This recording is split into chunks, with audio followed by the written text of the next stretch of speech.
Thank you all for coming today. Welcome. Thank you for coming to this important event, Responding to African Priorities in U.S. Africa Relations, Insight from Afrobarometer. I'm Lara Smith, the Director of the African Studies Program at Georgetown University. On behalf of the School of Foreign Service and Georgetown University and my colleagues sharing the stage here today from the Carnegie Endowment for International Peace and Afrobarometer, we're delighted to welcome both the in-person and virtual audience. Your participation reflects the tremendous importance to this topic. With all that is happening around the world, and especially in Africa, knowing what the views and experiences of Africans on these topics has never been more important. African citizens' priorities ought to inform international engagement rather than the other way around. Relationships of foreign policy and international aid should be built on mutual respect and a solid understanding of the issues at stake. This will ensure that the foundations of development and democratization work are sustainable. Quite simply, we are at a crossroads in how we engage with fellow citizens in Africa, who demand a democratic system that also delivers a life that is meaningfully and substantively providing for their family and community. Things like clean water, healthy food, decent healthcare, and clean air. These demands are familiar to us as well, because they are at the heart of political debates around the world and closer to home here in the United States, even if at first the stakes seem different. This mutuality can be the basis for a greater respect for the nuance, but also for the specificity that we should be looking for in public opinion polling from Africa. We know that generally speaking, across the continent, there is a desire for the US to play an active role in development and democratization.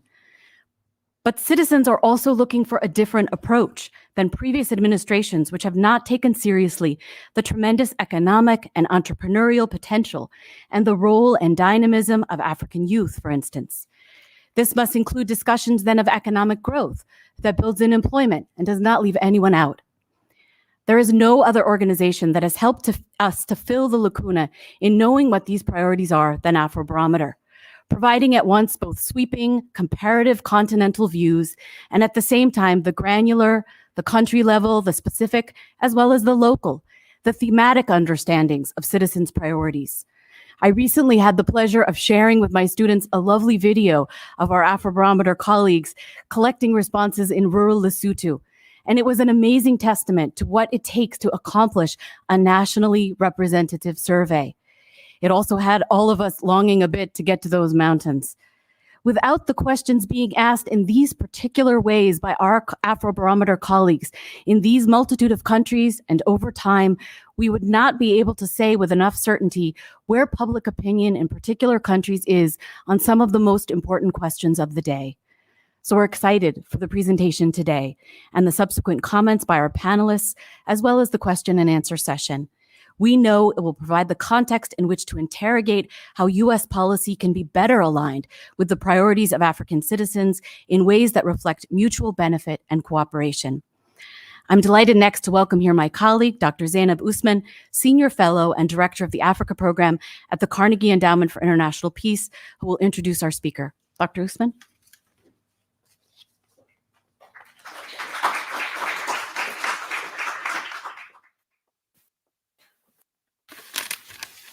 Good morning, everyone. Thank you very much, Lara, for that excellent introduction. My name is Zainab Usman. I'm the Director of the Africa Program at the Carnegie Endowment for International Peace.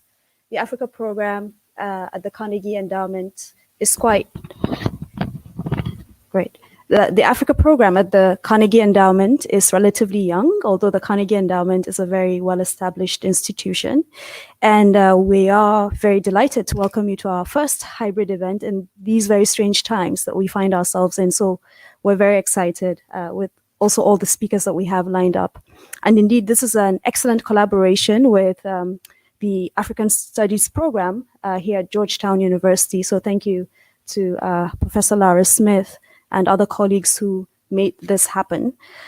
So today we're here to talk about African citizens' perspectives and priorities on local, regional, and global challenges and their implications for U.S. Africa policy. So why are we doing this event? And I think it's a bit important to talk about the why. For us at the Carnegie Africa Program, what we're really trying to do is to provide insights into the issues that are shaping the African continent today and that will have relevance for the continent's future. And we're trying to do this by providing high quality insights into specific areas, but also by working closely with individual African scholars and institutional researchers and institutions more broadly, including institutions like Afrobarometer. And then very, very importantly, we really are trying to shift the discourse and the policy on Africa globally in the US, but also globally. So in a sense, this event really brings together a lot of our core objectives. And we hope you enjoy the program and you engage further with us. So I very much agree, and I'm quite happy with the introduction that my colleague, Professor Lara Smith, gave about the need to really incorporate and think about the perspectives of Africans. And obviously, an important way to gauge those perspectives is not just by listening to what political elites say, their views, their perspectives are important, but also really listening to what African citizens themselves say and they express, which is why the role of Afrobarometer has become so crucial in this endeavor, and which is why the moment we heard that the 8th round of the Afrobarometer surveys, the results were out, we scrambled to get the whole Afrobarometer team here to get them to present to us firsthand the results of this survey. So today, what we're trying to do is, in addition to hearing from the Afrobarometer leadership on the results of the survey, we also really want to have a dialogue about what these results mean, what insights we can gain from them in terms of thinking about shaping discourse and policy on Africa.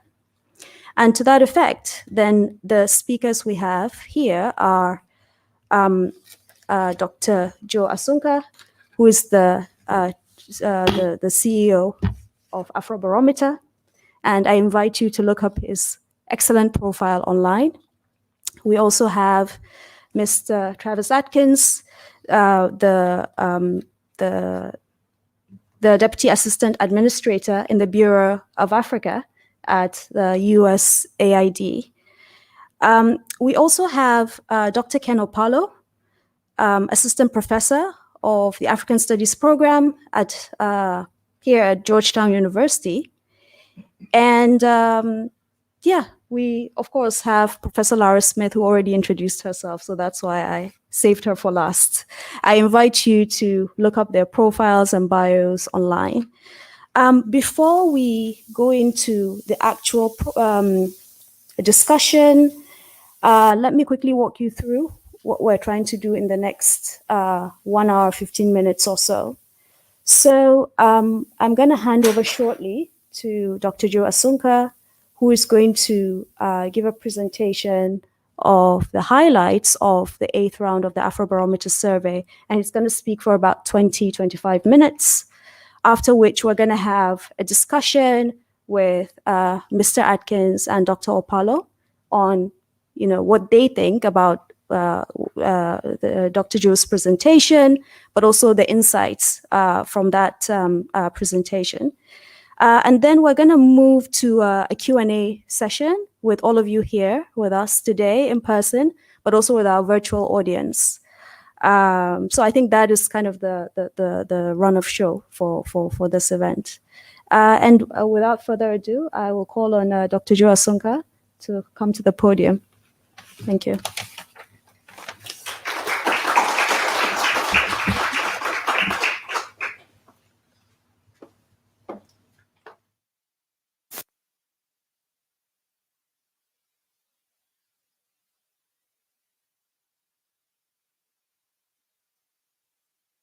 The introduction. It's really nice to see human beings in one room. It's been such a long time and feels strange, but also exciting that I can see human beings walking onto campus and seeing students.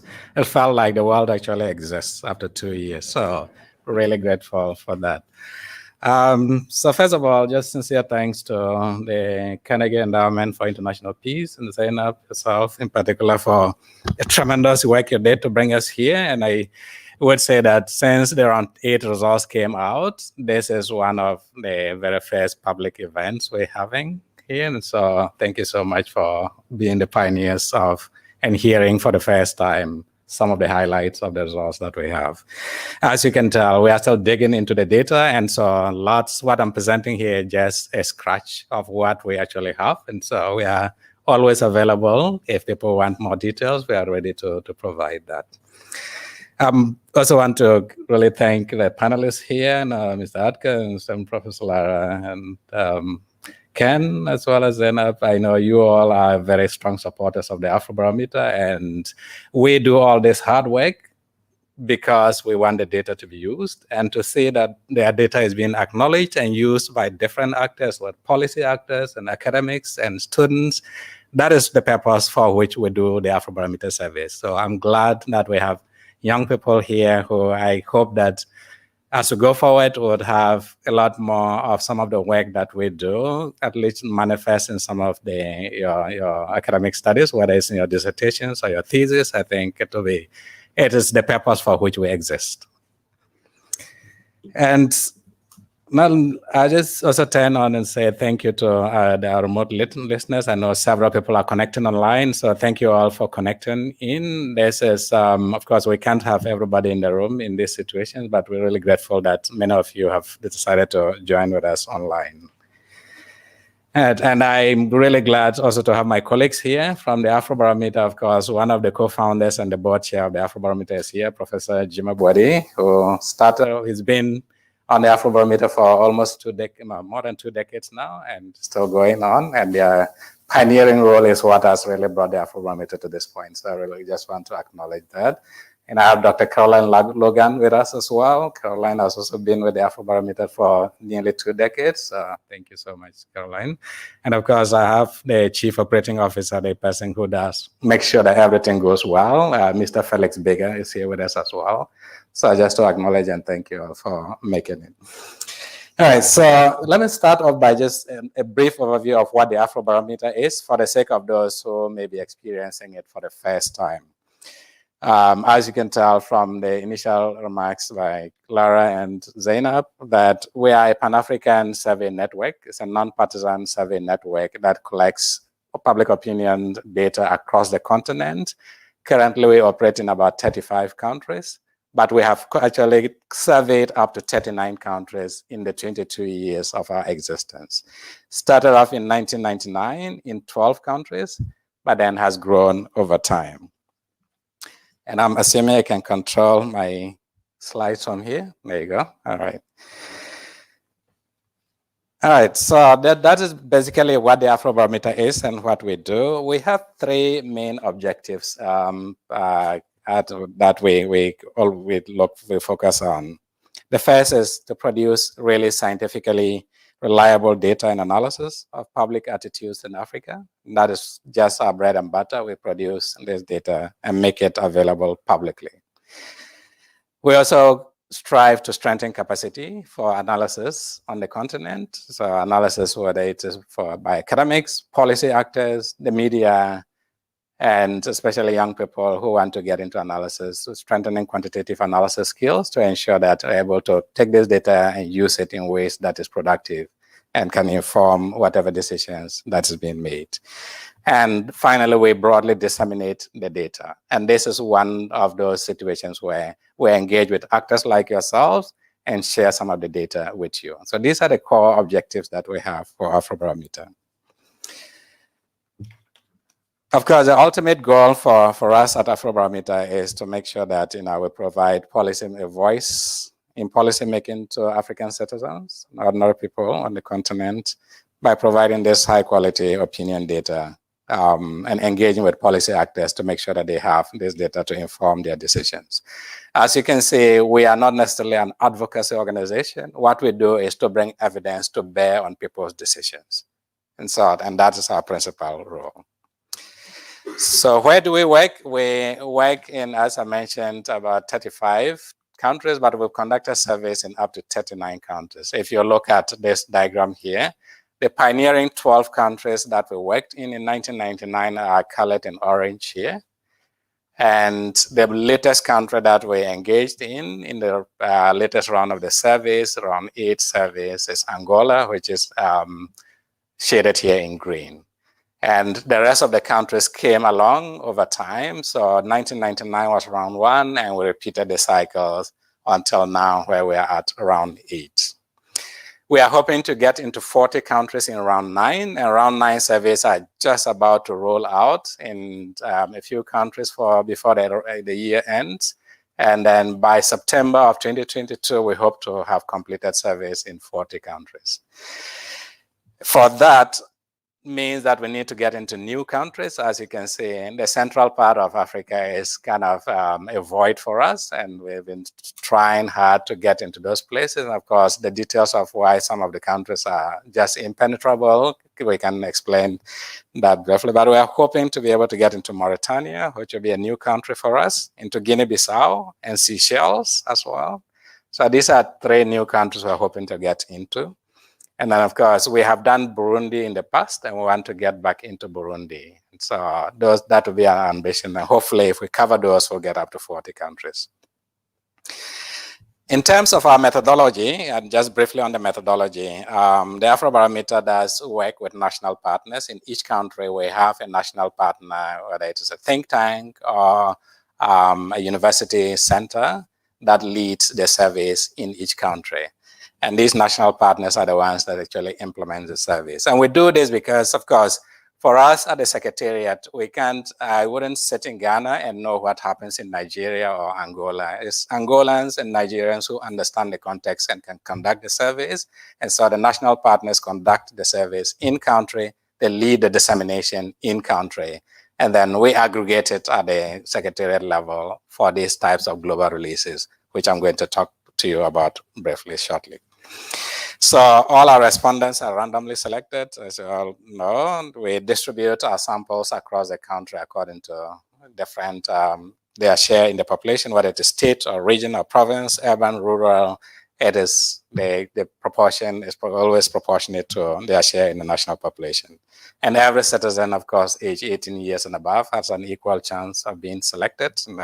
It's a random protocol. And we usually would do sample sizes of about 2,400 or 1,200 in each country, sometimes depending on the size and the nuances that we actually want to capture. And this does give us a confidence at the 95% confidence level of plus or minus 2, which is for the 2,400, and or plus or minus 3. All right, so those are just the technical details of what we do. And so for today's presentation, I'm going to touch on 4 core things. First of all, to explore popular attitudes to democracy, as Zainab and Lara alluded to, what are citizens' views about democracy and the way democracy works in their countries. And then I'll take a global outlook, exploring how China and the US is viewed in the eyes of African citizens. And then I'll turn to, of course, the 2 big monsters that are in our midst, and that is climate change and COVID-19. These are big issues on the minds of everybody. And I know COP26 have been 2 days' time, and so I'll touch briefly on that. And just to preface here that around 9, we have a more robust module on climate change and environmental governance. And so the next round of the surveys will have a richer set of data on climate change than we have for this current survey. And hopefully, my understanding is that COP27 might be held somewhere in Africa, and so that will be a nice connection for us to present more detailed and granular results about climate change at COP27. All right, so I'm going to start off with support for democracy, which is our signature topic under the Afrobarometer.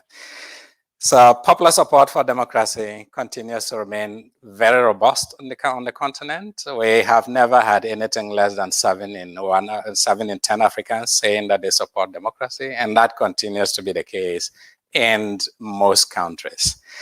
But as you can see from here, of course, this is not always the case, and somehow over time we do realize that in some countries there have been some slippages. And if for the first time we entered Angola this time around, we see that not a majority in Angola actually express support for democracy. Angola is at the lower end, as well as South Africa.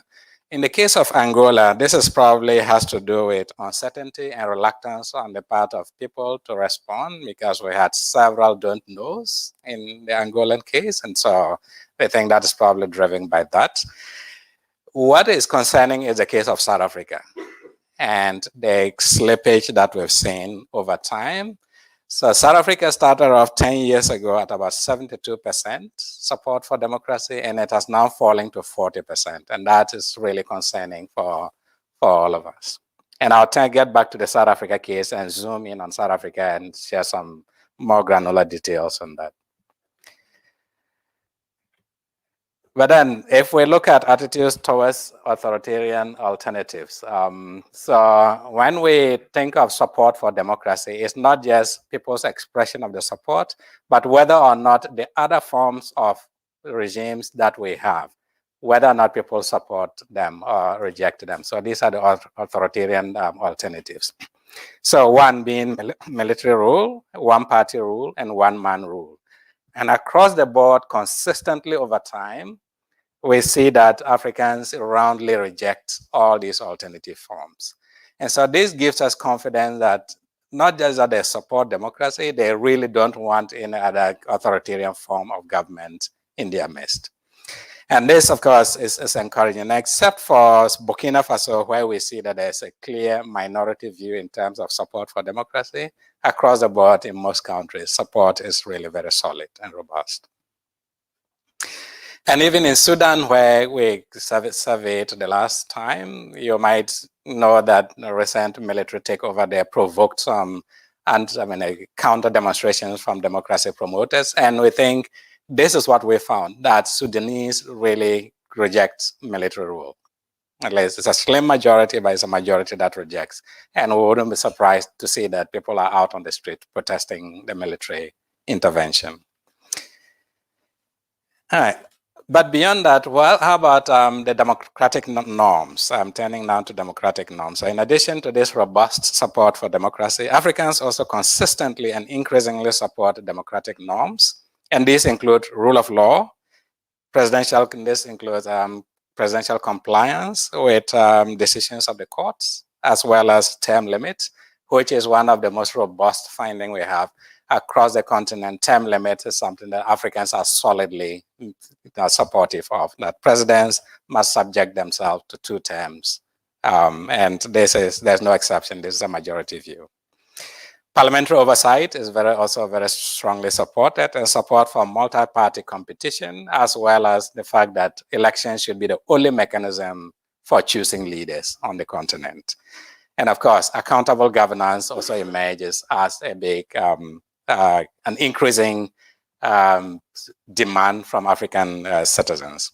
What we have observed over time is that Africans actually expressed a preference for accountable government, even if it is less effective, rather than a more effective government that is not accountable. And this, we think, is one of the most robust findings and indicator of a growing commitment to democratic norms on the continent. And of course, debunks the myth that African citizens will care more about economic and well-being than governance. But what we are picking up now is that people really care about governance, and they want accountable governance, not just effective governments. All right, so then what happens on the supply side? So when we look at Afrobarometer, we look at the demand side and we also look at the supply side. What do people feel and how do they experience democracy in their countries? Unfortunately, we realize that the supply side is really very weak. Here, on average, about 4 in 10 Africans are satisfied with the way democracy works in their countries. And just a small majority feel that their country is a full democracy or a democracy with minor problems.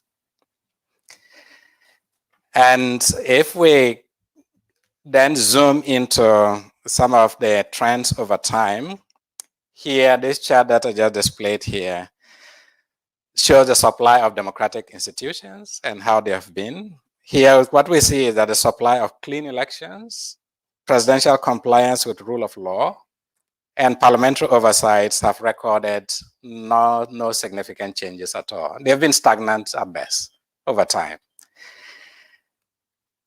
But then the worrying trend is the issue of satisfaction with the way democracy actually works in countries. And I think this is very concerning for all of us.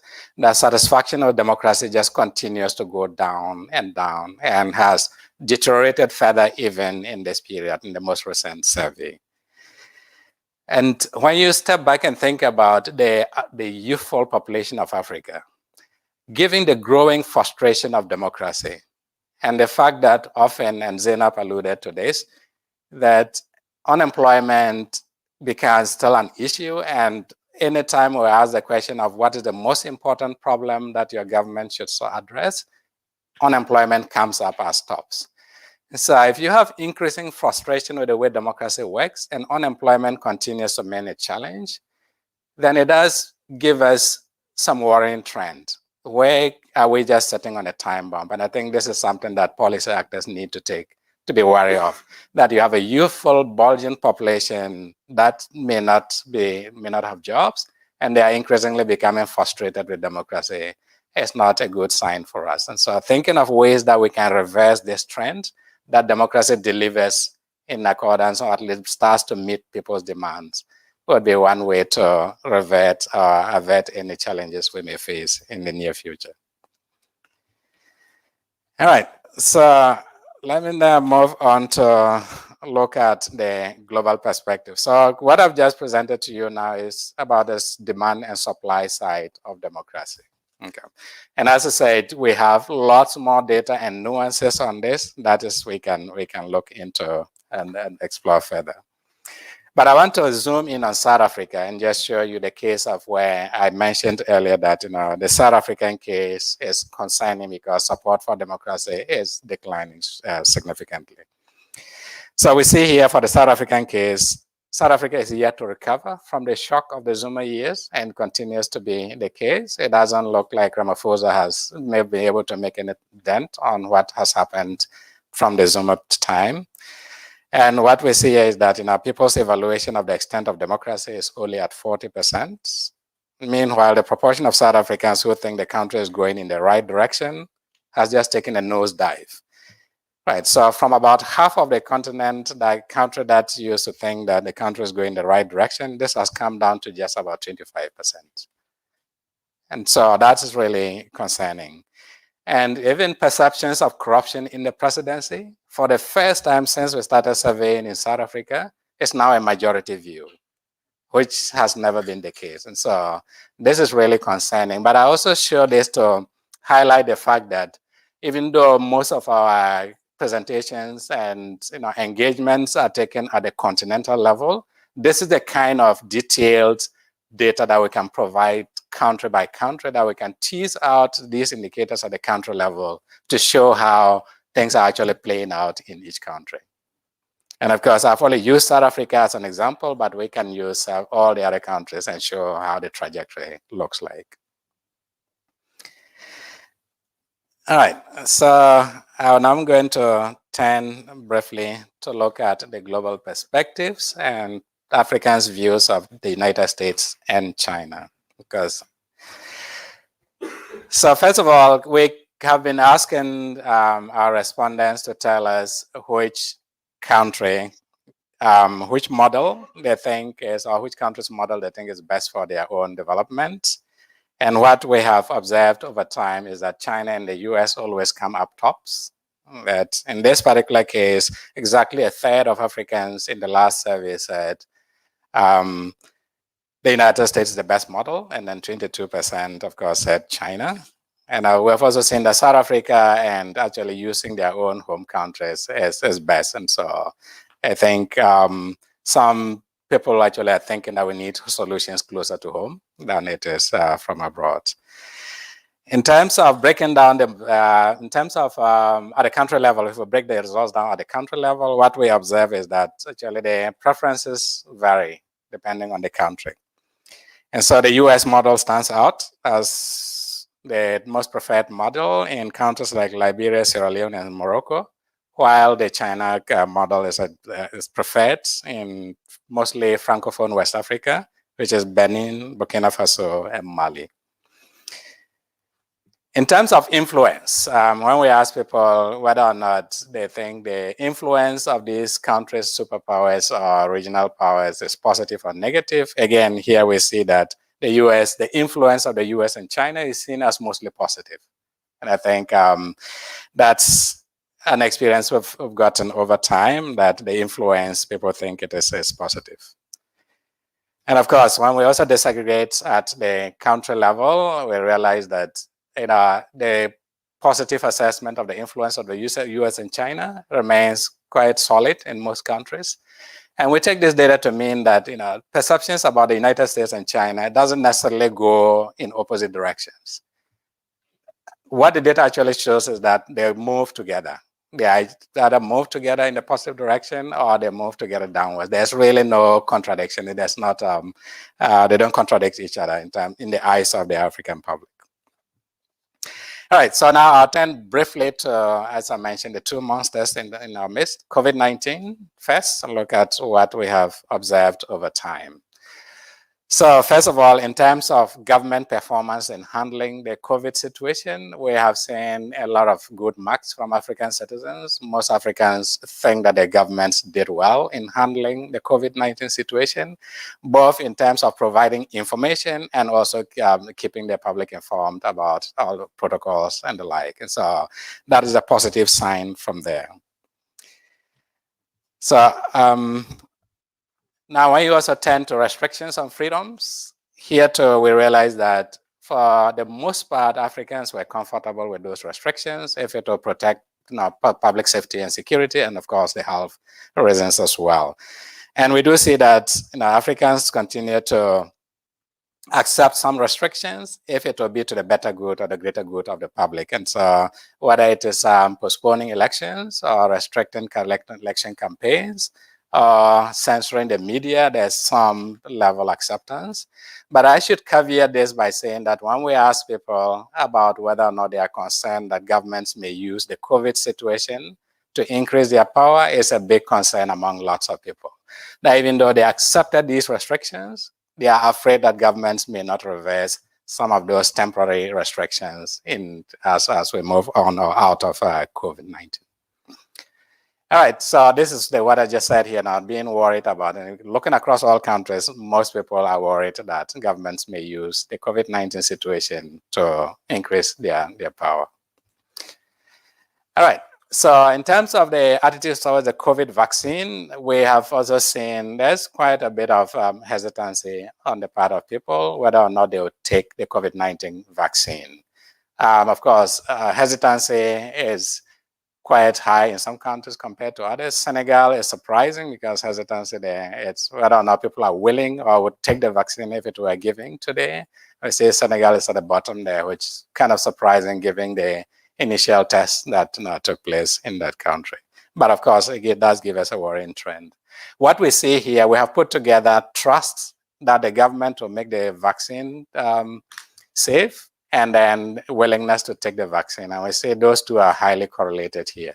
People who don't trust that the government will make the vaccine safe are less likely to take the vaccine. All right. Now, in terms of the likelihood of getting the vaccine disaggregated by demographic factors, here we try to just show whether different groups have different appetite for taking the vaccine. And what we realize, the most significant ones are young people versus older people. Here, older people are more likely, if you look at the orange chart, to take the vaccine compared to younger people. That is probably, it's something you can interpret it in any way. Maybe younger people feel less more invincible and they're not willing to take it. I think there are different nuanced analysis you can give to it, but older folks, of course, more willing. What is concerning here is that the wealthier people who have never experienced poverty, are more likely to take the vaccine than people who are in poverty.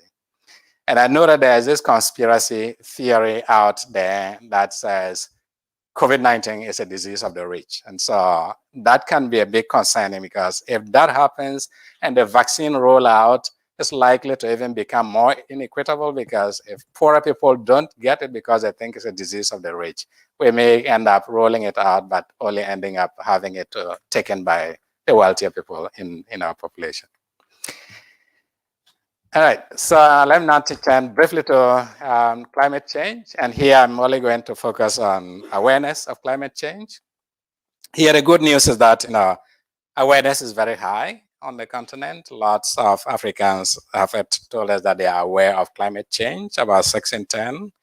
It's just that in some countries we have a minority view. So for example, in Nigeria, Tunisia, Tanzania, and Mozambique, we see that less than 4 in 10 are actually aware of climate change. But among those who are aware, we have a large majority, about 71%, reporting that it is making life a little worse for them. That is, life in their countries are becoming worse in their countries because of climate change, among those who are aware of it. But then what we realize is that in some countries, people actually think it's making life better for them. And I mean, you can interpret it several ways, whether either way, not clearly aware of what it is, or that if you previously had a swampy land that has become available for agriculture, it's probably making your life better now. And so there are different ways you could look at this and say, what is this really driving people to say it's making life better? All right, so let me conclude, and then I would sit down and listen to the discussions. I know they have a lot to say on this. So general conclusion, democracy, people are supportive of democracy, and that is across the board. Citizens want a deeper form of democracy, which doesn't seem to be the case. The supply side is not coming along. Vaccines hesitancy is still widespread, and that difference between the poor and the rich and who takes the vaccine, I think, is a finding that is concerning to us as well.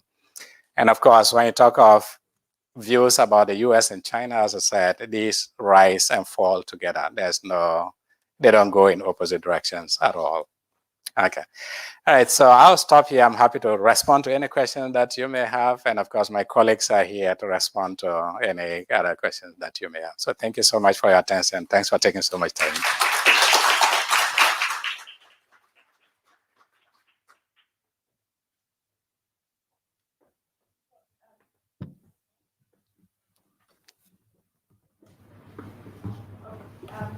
Thank you very much, Joe, for that excellent presentation.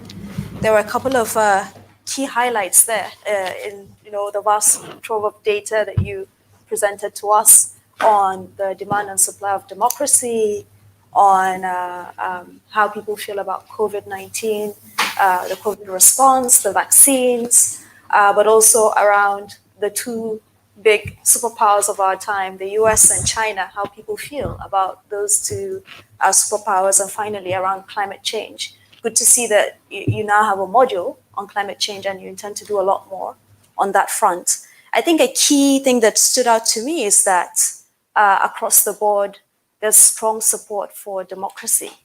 And as you rightly mentioned, people prefer accountable governance to effective government.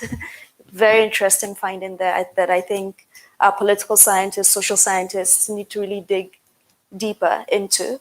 One very quick question before we hand over to our discussants, and I think Lara too has a question before we hand over to the discussants, is I was just wondering around those metrics that you showed on democratic norms. It seems like the one indicator, the one metric that kind of declined over time is around the support for elections as the best way to choose a leader. And I was looking at that and I kept wondering, I wonder what is behind that. Were you able to see, or are you able to give us any sense as to what is driving the sentiment? Is it really speaking to concerns around the quality of elections in these countries? Is there something going on? Very quickly before we hand over to Travis and to Ken. Yeah, I think you just actually touched on the thing. It's about the quality of elections and the acrimony that goes around every election that comes around. There's this sense of, elections breed violence, and often you would have elections that come out not being of high quality. And of course, the case of Malawi is a testament to that, where the Supreme Court had to reverse the results of the outcome. And so people want to choose their leaders through elections, but if those elections are fraudulent, then they don't feel like they have the power to really make a decision. And so we've seen that actually taper a little bit over time. Thanks. Excellent. Laura? Yep. Yep. There it is. Excellent. Well, thank you. Thank you so much, Dr. Asunka, for so many thought-provoking points. And I know the audience has questions. Yeah, I want to echo Dr. Usman's appreciation for some of the new modules in particular. Yeah, I think we'll all be looking for more data in the coming rounds on climate in particular. The low awareness in particular countries, I think I saw in the audience some people's faces as I saw particular countries that had low awareness, and really digging into some of the understandings, as you've done with South Africa on democracy and support for democracy. Looking at that with respect to climate will be incredibly interesting, and we'll all be eager to look at that. Both the highs and the lows and everywhere in between will be helpful. I guess one of my questions, coming back to the sort of support for different models of countries and the U.S. versus China, also really kind of feeds back to this question of the COVID restrictions, I think, in a sense, right? It's sort of how far are citizens willing to support governments' restrictions on their liberties at particular times, which also is sort of models of political governance versus economic rights, sort of economic and political rights. And I wondered if there were particular countries that you think we ought to be looking into that data more to sort of understand how the U.S.-China relationship you said they sort of move in tandem. Are there particular countries you would encourage those of us who are interested in looking at that relationship should dig more into?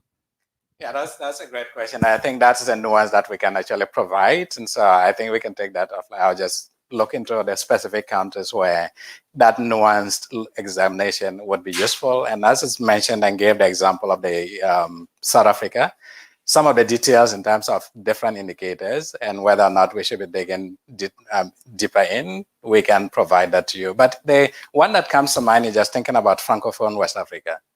Like, what is it about Francophone West Africa that they are more attracted to the China model than they are to the US model? I think that would be a really nuanced view to explore. Of course, we realize that former colonial powers in general do not actually come up, because you don't see Ghanaians saying the British model, or the people in Burkina Faso saying the French model. But that particular, it just stands out so clearly, and to be helpful to examine that. And of course, for countries like Morocco, where the US is way up there, it'd also be interesting to look into the details of what is it that is driving that. Yeah, so thanks.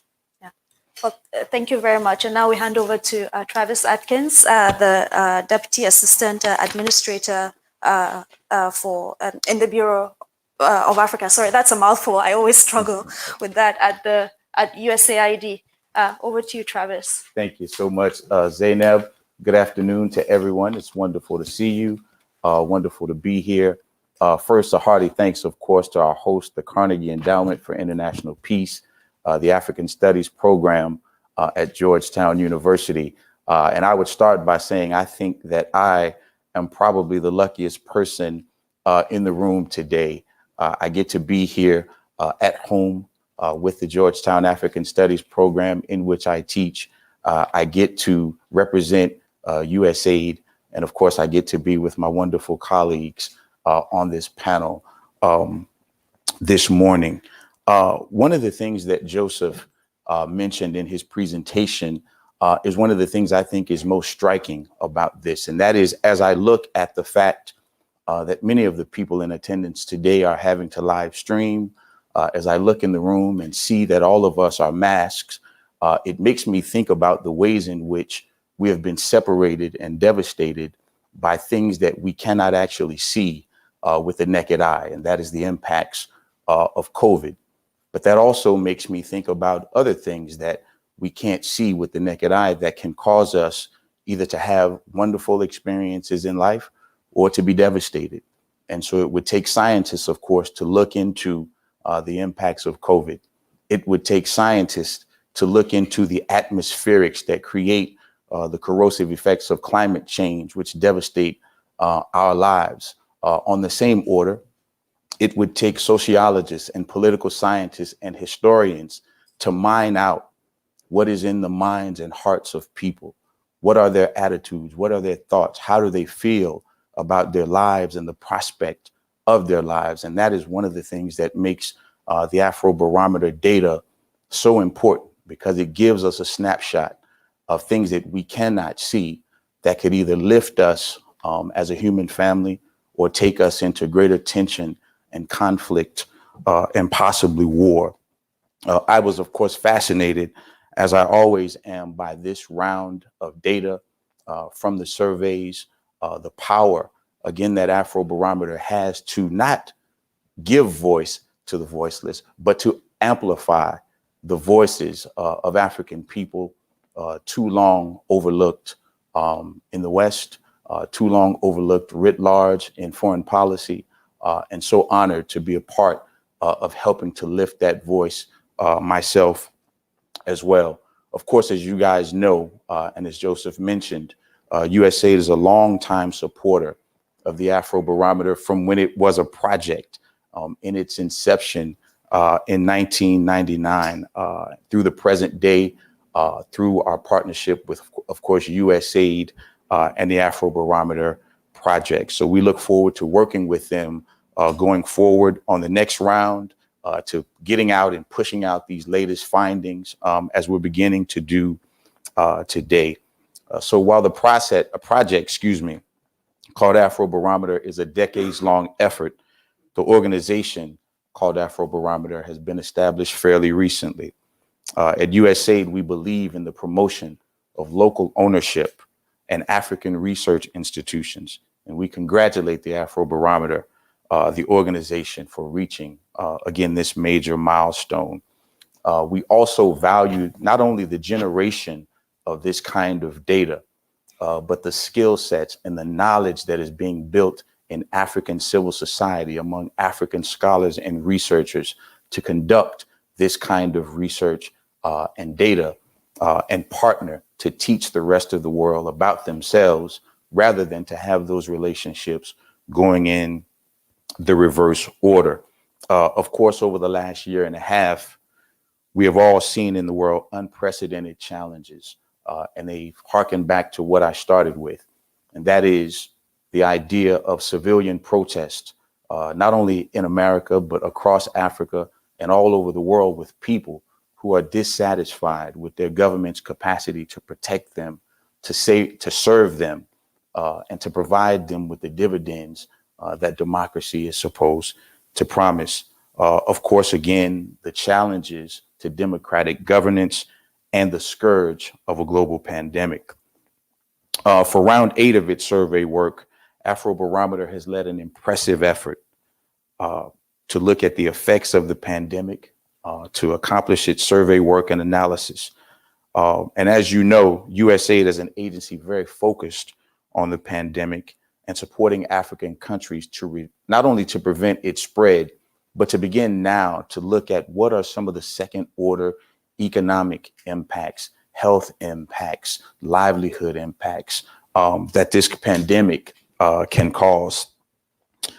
This is why your findings on the issue of citizen trust are of particular interest to us. And Joseph already made a reference to the fact that citizen trust in the age of pandemic can create either a life-saving set of policies and procedures that can move people out of the pandemic, or can allow us or make us end up being continually dogged by this because of vaccine hesitancy. And one of the things that I think comes out of our conversations with Afrobarometer as well is, though many on the global stage are talking about vaccine inequality, and many talking about the need in Africa to produce the vaccine for themselves, there is, of course, vaccine hesitancy there as well, based on science, based on misunderstandings of science, based on conspiracy theories, as Joseph mentioned, but also, of course, rooted in this idea of lack of trust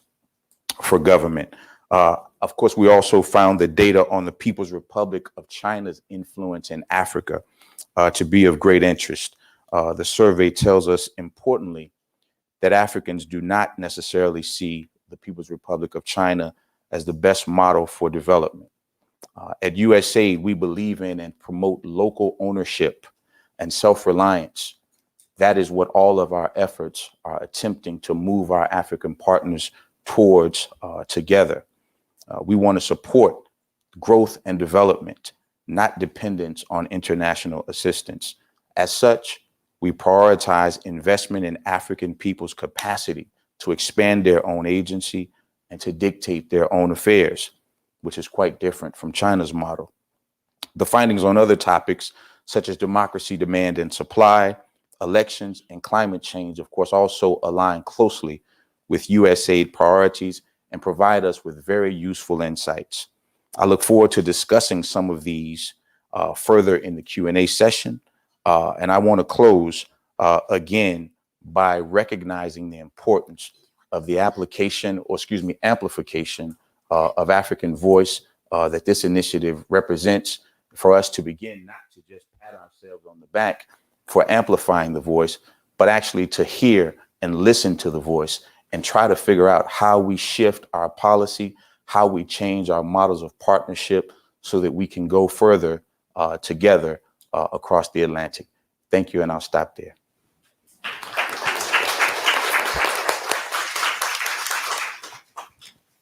Thank you very much, Travis, for those very helpful remarks. And now over to Dr. Ken Opalo for his own remarks on the presentation and on Afrobarometer and what we're trying to do here today.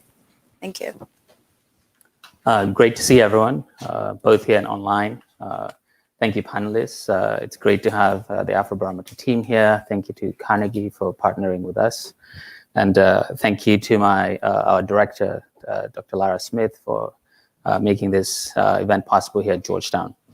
So I'll put on my research hat on as someone who's played with the Afrobarometer data over the years in my comments. And first, I really was, I should say, stunned by the democracy finding, right? Because there's, as some of the subsidiary data has shown, there's quite a bit of dissatisfaction with democracy on the continent. So I think it's quite remarkable that a big majority of African citizens continue to have faith in democratic government. Now, I think as a political scientist, I can't help but ask myself, is this an aspirational response, or do people actually mean what they're saying, right? So for those of us who have access to the data, we should be everyone because this data is public. One thing that we could do is play around and see, does experience with democracy lead to a souring with democracy as a system of government, right? So which would mean that if you asked a citizen of Eritrea, right, would you prefer democracy to the present sort of military system? Of course, I would say yes. But the data from South Africa, I think, is a big warning sign for all of us to think about, right? Because in many ways, South Africa is emblematic of the kind of democracy that could exist in a developing African country, right? Institutions are strong, parliament is strong, the president is fairly constrained, and yet we see incredible amounts of dissatisfaction with democracy. It's also very urbanized relative to other African countries. So, a typical South African has had, a more sort of robust experience with democratic government than, citizens in many other African countries, including countries like Zambia or Benin that have had multiple turnovers, or even Ghana, right, outside of urban areas. So, I think the South African data is a big warning sign for us that it might be the case that, the more experience people have with democratic government, the less satisfied they become, especially if democracy doesn't deliver, which I guess should be a challenge, right? That entities like AID, USAID, and democracy promoters writ large should take on. That, you know, if we are to, if we're normatively invested in promoting democracy, then it should be incumbent upon us to not just hope that people like democracy as an end in itself, but to make democracy deliver, right? Because it's when democracy delivers that people will have trust in institutions, that people will invest in the norms that prop up democracy, and make sure that leaders or elites do not erode democratic norms. And I say this because more often than not, democracy is pitched as the way out of poverty, right? That, you know, good governance, you know, you elect good leaders, they implement good policies, they're responsive, and then good things happen. And, you know, I think as a social scientist, I often engage in skirmishes on this by saying that, you know, that's probably not the right pitch, because there are a few non-democracies out there that are doing pretty well on some of those dimensions that get pitched as what democracy can deliver. And B, if you don't invest in the whole package that makes democracy work, then you inevitably will fail, and therefore you may result in, you may end up with citizens who are soured on the idea of democracy. So I think this is a challenge for us. It's great that the latent support for democracy is still very strong on the continent, but the trend lines tell us that it's time to make democracy work. Otherwise, people will start thinking of alternatives. And if South Africa can have, you know, net majorities dissatisfaction with democracy, or a minority support for democracy, then we should be worried that, you know, other places that may be easier to switch could switch, given the right leaders coming to power. I also really liked the foreign policy responses in the discussion. I wish we had more time to dive deeper into specific countries and see what's driving this. You know, I think in political science, it's often really, and this is still a debate in the literature, it's often not clear whether we should, whether public opinion on foreign policy questions actually make a difference, right? Because at the end of the day, foreign policy questions on trade and investments, right, they may be salient if there's one big question like jobs. But more often than not, especially in countries like we have on the continent, foreign policy questions rarely make it to the ballot. All right, I can only think of, say, Zambia in 2011, when anti-China sentiment was very strong and was part of the 2011 election. But even then, you know, the president ran on an anti-China platform, but the first ambassador that he met after winning, Michael Sata, was the Chinese ambassador in Lusaka. So, you know, on this foreign policy question, I would have loved to see, and you know, once the data comes out, I think we should all play with it and see how opinions change depending on levels of education or exposure to foreign policy investments by the two major powers, right? So, you know, people in urban areas were more likely to be exposed to the many Chinese projects that we see across the continent. Do they have a different opinion of China versus the US compared to people in more remote areas that may not have been exposed to Chinese projects? So, you know, that would be helpful. And then, you know, we could also complement the great data that Afrobarometer has with qualitative research on elites who actually make policy, to see, you know, what attitudes at the elite level like on the two major global powers. I was very encouraged by this idea that from the African perspective, they don't see the US-China competition as zero-sum on the continent. I think that's something that makes sense intuitively, given my own research and what I hear on the continent. And I think, you know, that's a finding that, you know, maybe you should put in a plaque and send to every office here in DC. There's quite a bit of, you know, I see a lot of what I can characterize as, you know, China hysteria sometimes in DC, and And I think often this idea that from the African perspective, they want roads and healthcare, and Infrastructure Week has never taken off in this town, but Beijing seems to be doing a bit well on infrastructure. The U.S. has its own strengths that it can play to. From the African perspective, it's win-win, and it's great to see it being shown in the data. And I think that could be that this is great information that could inform policymaking on the U.S. side in ways that strengthen U.S.-African relations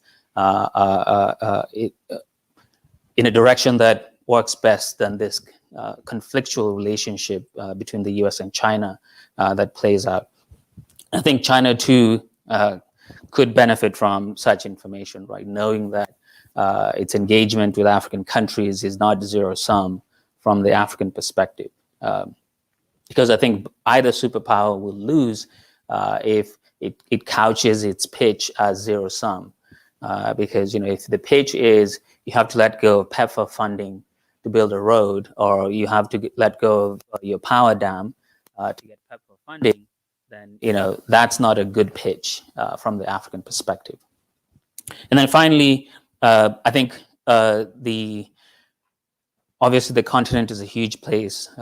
We're covering lots and lots of countries. So some of the more granular analysis that Joe hinted at should look at how experiences over the last 20 years have put different African countries on different trajectories, both at the continental level, but also at the subnational level, right? So, just looking at the awareness of climate change data in Nigeria, right, that was kind of stunning. So, it would be nice to know which parts of Nigeria are driving that outcome. Because, from the stories of the farmer-herder conflicts over grazing lands to, coastal communities, I would have expected Nigeria to be, quite at the forefront of this knowledge. So it would be nice to see how different trends on the continent in different countries are moving public opinion in different directions, whether we're thinking of climate change, of security, right? The Francophone finding of support for the China model and decisive action with democracy could be an indicator of, just the sheer instability that, that Mali, Burkina triangle, Niger triangle is experiencing right now. And when there's conflict and instability, right, stability trumps everything. So that might be what we're capturing. Because as I see it, there are multiple tracts, right? So your Kenya's, Benin's, Botswana's, Zambia's maybe on a different track than the Central Africa, which is not being covered, but also some of the more less stable West African countries. Overall, I have lots of good things to say about Afrobarometer. It's an honor to have the team here, including Professor Jimmy Boadi with us.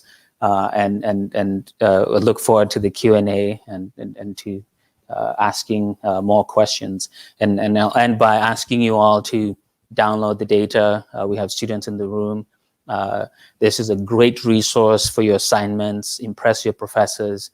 You don't have to, know any statistical skills to actually use the data. There's a great online analysis tool that you can use to generate amazing summary graphs.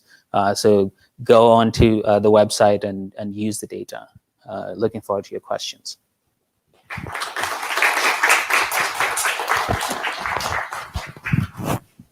Thank you very much, Ken, for those remarks. And I think one crucial point that stood out to me is that South Africa, in a sense, is a bellwether for the entire continent, that there needs to be a whole package around democracy beyond elections and all of those, the more, I would say, the more evident aspects of democracy. We need to also build not just the institutions, but the foundations to allow democracy to thrive, to allow citizens enjoy the benefits of democracy. So I think that is such a crucial point to think about. Now we're going to move to the Q&A session. We're running a bit behind time, but I think we have around 10 to 12 minutes to take questions. So we're going to start with our online audience, our virtual audience, and they have submitted a couple of questions. So I'll take 3 first from them, and then move to our in-person audience, all of you here with us today. So let's start with our virtual audience, and there are 3 questions that I'm going to pick. The first is from Anne Moisan, I think. I hope I'm pronouncing the name correctly. She's asking, or they are asking, is there any notable analysis comparing North Africans to continental attitudes? So North Africa versus kind of sub-Saharan Africa, and I have a few thoughts on that, but anyways. And what are those differences in the results and why? And if I recall correctly, we saw significant disparities there in terms of willingness to take the COVID-19 vaccine in particular, and attitudes around US influence or US as a model of development. So that's one question. Then another question is from Abdurrahman Sani, and he's asking, I think, and this is verbatim, I think the vast corruption that occurred during the Zuma years had a great impact on the view of democracy in South Africa. How do you see the US playing a role in anti-corruption measures in Africa, drawing on the experience of South Africa? And then there's a third question from Elizabeth. I really cannot pronounce the surname, so I'm not going to butcher it. Is there a relationship seen in the data between access to internet, especially social media, and vaccine hesitancy? So those are the 3 questions. Joe? All right, great. Thank you so much, and thank you for today 3 people who submitted the questions. In terms of the differences between North Africa and the rest of sub-Saharan Africa, I don't think we haven't dug into details of what the differences are, and always this comes down to what are the questions that people have and what do they want to investigate. And if this question is critical, I think just pulling the Afrobarometer data is easier to conduct that variation. What I presented, what maybe the one that came up very strongly is now views about the US model and then the Chinese model. And we see that in Morocco, there's a lot in favor of the US model compared to that of the Chinese model. And that's something that people can dig deeper into. But for people who have specific questions as to what do North African thinks about the particular issue versus the rest of sub-Saharan Africa, it's easy to do that on our website. You can download a little look at the nuanced analysis. We haven't done that, especially for the data that I can now say at the top of my head. In terms of the US role in anti-corruption in South Africa, I'm sure Travis will probably be the best person to respond to that, because I know this is the case in South Africa. How they would intervene is really, I'm not sure I can propose anything. And as I mentioned at the beginning, we are really not an advocacy organization. We present the data and allow people and policy actors to make those decisions. And last question, that is a great question, and actually something that I'm beginning to work on now. The question is, there's a relationship between access to social media and vaccine hesitancy. I've been working on that with one of my colleagues to try to respond to that question. That is our hunch, that there's a relationship. Because if you look at vaccine hesitancy in the different countries and you look at social media penetration, there seems to be a solid correlation. We can't say it's a causation, but it means that people who are exposed more to social media, like WhatsApp and other groups, may pick up information that informs their decisions as to whether or not to take the vaccine. And so that is forthcoming. Hopefully we'll get a dispatch out of that and we'll share it more publicly. Yeah, thanks. So before we take the questions from our audience here, I wondered if Travis wanted to say something about anti-corruption efforts in Africa, based on the question we just got. Fantastic. I'd be happy to. I think that certainly the Biden administration and President Biden himself have made anti-corruption in the foreign policy arena one of their core priorities. And one of the ways we see that being extended into USAID is first through the voice and platform of our administrator, Samantha Power, but also for the first time, the appointment of a lead person inside USAID's front office, looking at the issue of corruption, trying to sort through some of the ways in which we can get at this through our partnerships, through our engagement. I think one of the things that is really interesting and striking from the data that Ken mentioned was what we see in South Africa, which was the example also used in the question. And I think it gets to the point of what do we mean by democracy, right? And I think of it as a kind of representative governance where there is accountability on the supply side and demand side, and that citizens are engaged in that process.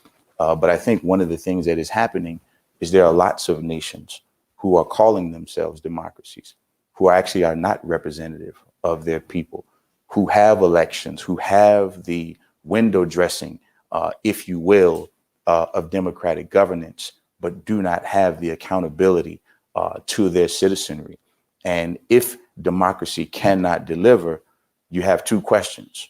One, is it actually democracy? And two, why would we expect people to continue to carry the banner of a form of governance that is not having a positive impact on their lives? And so we try to shape our engagement, our assistance, our support to make sure that on the supply side and the demand side, we can get closer to making that the reality. Excellent. So now we're taking questions from our live audience. Okay. Yeah, the lady in sweater over there. Thank you all for sharing your thoughts today. I was curious because the data showed that I believe South Africa was at 12% for the best models for development. And I found that interesting because South African perceptions of their democracy is very low. So I wanted to know what the gap was between local and continental views of South Africa's governance. So should we take another two? We have Yoon over there, the gentleman over there, and then we'll do another round. Hi, my name is Yoon Jung Park. I teach here at African Studies as an adjunct professor. I've been teaching a course on China's evolving role in Africa for many years now. And I've taught it here at Howard and in South Africa at a couple institutions there as well. My question is actually for Travis. It's amazing to see with the Biden administration, some people who actually have some influence, experience in Africa, on Africa, as part of USAID. Judd Devermont's going to be, or has recently joined the administration. I guess I'm wondering is, you know, how seriously can you or does the administration take African attitudes into consideration? You now have data from this latest round. And I want to pick up on the point that Ken made earlier. The hysteria around China is really ineffective and really doesn't take into consideration African views that this is not a zero-sum game. The Afrobarometer surveys reinforce a lot of the work that I've done in Southern Africa, doing interviews with elites, as well as some of my own survey work. And I'm just wondering is, you know, how much more information do you need to take to change the tone? There have been a number of recent op-eds that have come out from African-American colleagues that have essentially said the same thing, that we don't need Americans to China bash. We need Americans to offer Africa things that Africans need, that Africans have said they wanted. So I guess my question is, again, will the Biden administration, can USAID start responding to African opinions? Thanks. So we're going to take a third, and we're running behind schedule, but I've just been informed that we can extend this discussion by another 10 minutes because we really want to get to, you know, what people think and, you know, what they would like to hear more of. So the gentleman over there, and then we'll do a second round. Thank you so much. My name is Moses. I'm a first year grad student at the School of Foreign Service. I have two questions. One of them is regarding democracy. we've seen that democracy over the last several years has been a very expensive and highly commercial exercise and process. And as such, it tends to attract people or persons with deep pockets, as opposed to bring people who have deep talent, potential, competence, and capabilities to actually solve problems of the people, in different jurisdictions. And given that I assume that democracy is meant to bring in people who will solve problems or who will debate and think about policies to solve problems. And I'm wondering, if democracy as a process or as an exercise, is achieving that, because we've seen that democracy, yes, it's happening, all across Africa, but then is it achieving its aim or objective of promoting growth and development in the continent? My other question is, yesterday the African Union Peace and Security Council suspended Sudan, from all AU activities because of the coup that happened, I think, earlier this week.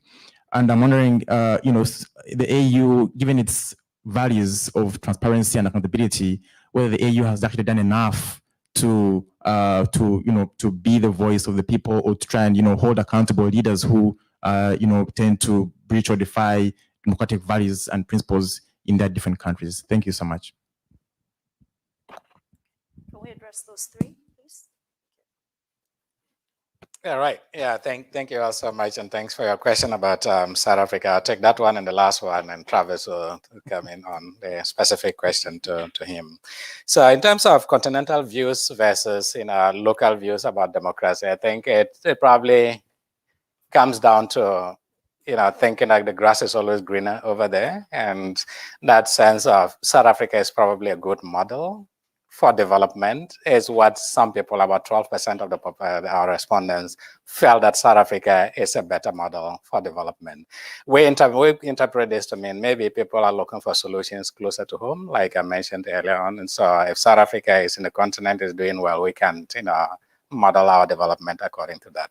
But of course, inside South Africa, where people are experiencing what it is, especially in terms of democracy, because here we're asking for democracy and not, of course, we have questions on development, which if we touch, it might give us a different picture. I think people look at South Africa as a model that could be an example for them. And of course, there are some who said, let's just have our own homegrown model instead of looking elsewhere. That's why I think about 7% of the population says so. But as you would, I'd rather also encourage you to, if you look at the data, like it'll be helpful to make those distinctions. Like look at South Africa and how they experience economic development and what they say, and then compare that to what people think. Why are people thinking that South Africa is a good model for them? I think it could make for a good analysis just to explore those differences. Yeah. In terms of the suspension of Sudan, of course, the African Union, we continue to and try to work more closely with the African Union because we know that they are in a position to influence a lot of things. There are several governance frameworks within the African Union that, if implemented well, we can actually see progress on the continent. And whether or not, of course, the charter says if any government is breached in terms of coming into power through unconstitutional means, you have to get suspended. And so they're just following the written laid down protocols in terms of suspension. So if it comes to those things, there's a lot of compliance and commitment to implement. But there are other frameworks that are less commitment to implementation is rather weak. And the question is it possible to get that going and influence the way that the governance instruments and frameworks that the African Union has adopted will be implemented in the various countries? I think that's one area where we're trying to work with the African Union on those things. Because there are frameworks, that there are commitments that people have already made in terms of improving democratic governance. It's just a challenge of implementation. How do you roll these out? And that's where the challenge lies. The interesting and, of course, heartwarming thing is that the current chair of the African Union, Dr. Faki himself, has mentioned that citizen voice is something that is at the center of what he wants to do in his second term. And we want to take him on that and then work with his office to see how do you incorporate citizen voice into the decisions of the African Union Commission And then how does that actually get reflected at the country level? And so that is work in progress, but certainly it's a bureaucracy at the top of bureaucracies. And you can imagine the difficulty in terms of penetration, but we think that the African Union still plays a good role and we should work more closely with them. Yeah, thanks. Good. Travis? Thanks for that, Joe. It's a great question. And I think if I were to start in my Georgetown African Studies hat, as my students can tell you, these are the questions that we're wrestling with every week. How the weight of history has created certain power dynamics in the world, what that has meant for the African continent in its engagement with the West historically, and how things like data do and don't affect attitudes, and how hard it is for centuries-long kinds of attitudes towards regions and people of the world can be resistant to data, which is another reason why the work of Afrobarometer is so important.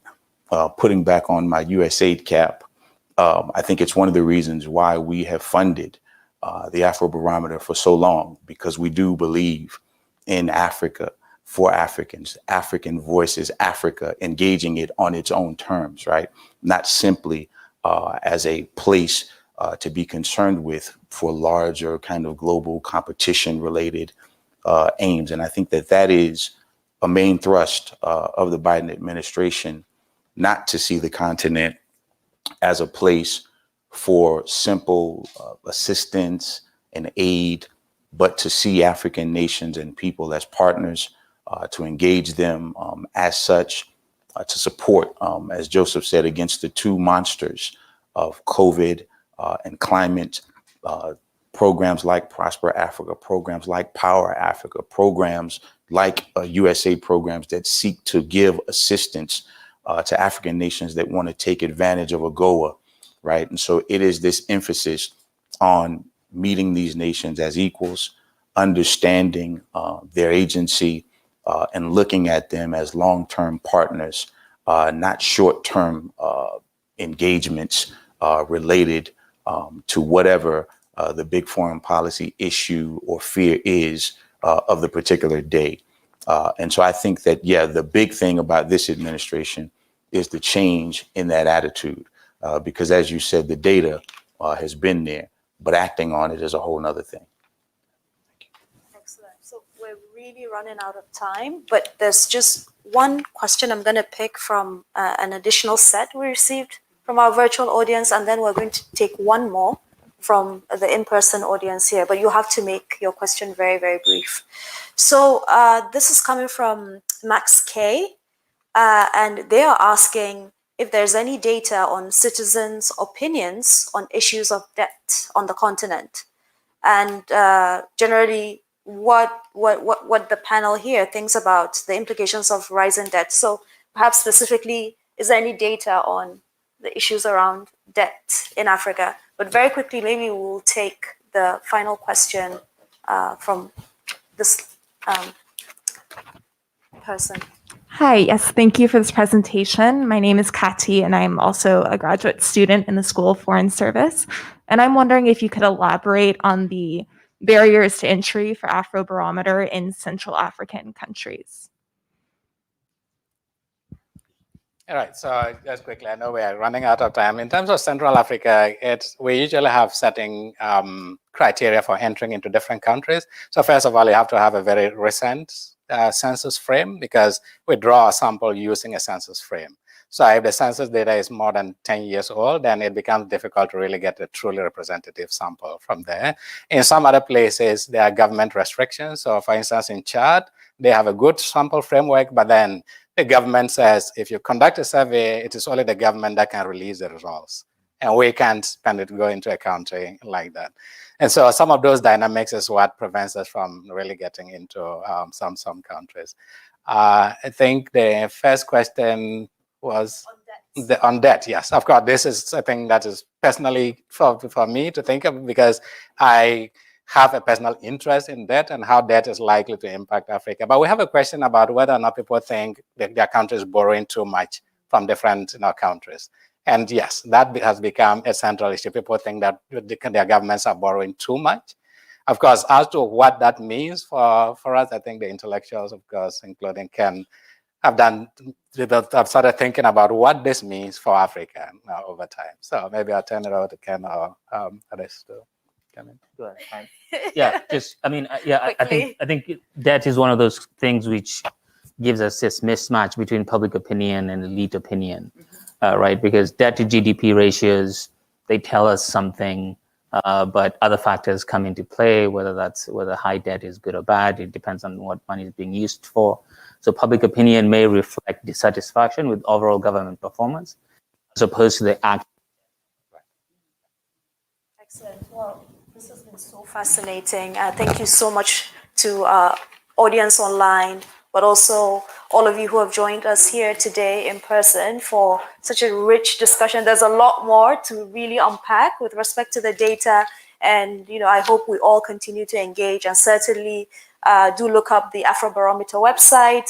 As Joe mentioned and Ken mentioned too, there's a very, very interactive user interface there. You don't need to have an advanced statistics degree or knowledge to be able to engage with the data. So thank you so much for joining us. And thank you to our colleagues here at Georgetown University. And I'll hand over to Lara Smith for closing remarks. Yeah, thank you.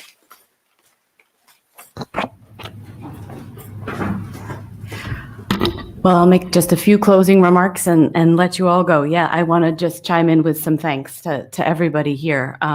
Particularly, I'd like to thank Dr. Asunka for such an amazing presentation. I think we all feel really energized, right? We've learned some new things. We've perhaps, even those of us who've seen Afrobarometer over other rounds, we have new questions. We want to get into the data. We're excited for round 8. We're even excited for round 9 now. So we've really been challenged to think about new questions and to get into this data. So thank you for this presentation today and the thought-provoking way that you've presented it. Thank you to your team as well for coming, and really thank you to all the Afrobarometer colleagues out there all across the continent who are doing the hard work of gathering this data on behalf of all of us, because we know that it's not easy, but it's incredibly important. And thank you also to Dr. Adkins for coming and sharing with us multiple hats that he wears and perspectives on it, but in particular, helping us to think through the implications of this for U.S. government policy and for the ways that the Biden administration, but in particular, but other administrations can think about ways that African citizens' views can influence foreign policy. Super important, and the way that this research data can be used to inform that.